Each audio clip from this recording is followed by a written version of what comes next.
Maria Kalesnikava became a symbol of defiance in Belarus when President Alexander Lukashenko used the full force of his security apparatus to smash mass pro-democracy demonstrations in 2020.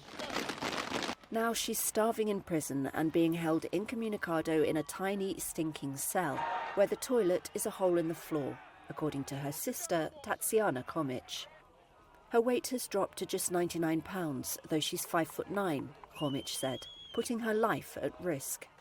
The Belarus Interior Ministry did not respond to requests for comment on her conditions. During the last year and a half, my sister Maria is isolated. She's kept incommunicada. There are no calls, there are no letters, no visits of relatives or lawyers. And I just must maybe remind that also Maria had the surgery at the end of 2022 on perforated ulcer. So she needs now a special diet, special food which she cannot receive actually. And we know that she cannot eat much from the prison menu.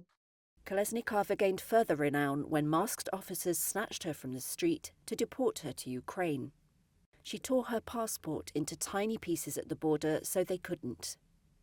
At her trial, she smiled and danced in a courtroom cage. Kalesnikava was sentenced to 11 years on charges including conspiracy to seize power. Lukashenko, a close ally of Russian President Vladimir Putin, denied this week that there are political prisoners in Belarus.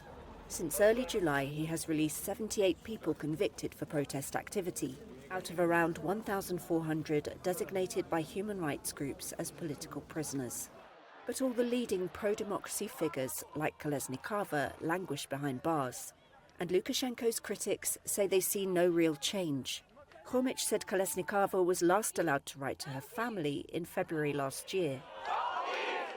She also asked about letters and packages, and the answer she got was like, everyone has forgotten about you. We know that also some women saw that administration brought her some letters from outside, but they didn't give it to her. They just tore it up in front of Maria. They torture her, basically. It's psychological, but also physical torture as well. For Lukashenko, the mass demonstrations of 2020, triggered by an election that the opposition and the West accused him of stealing, marked a watershed in 3 decades of authoritarian rule. Some analysts believe that by crushing them, he burned bridges with the West and became beholden to Putin, a dependence they say could be making him uneasy and prompting the so far limited prisoner releases.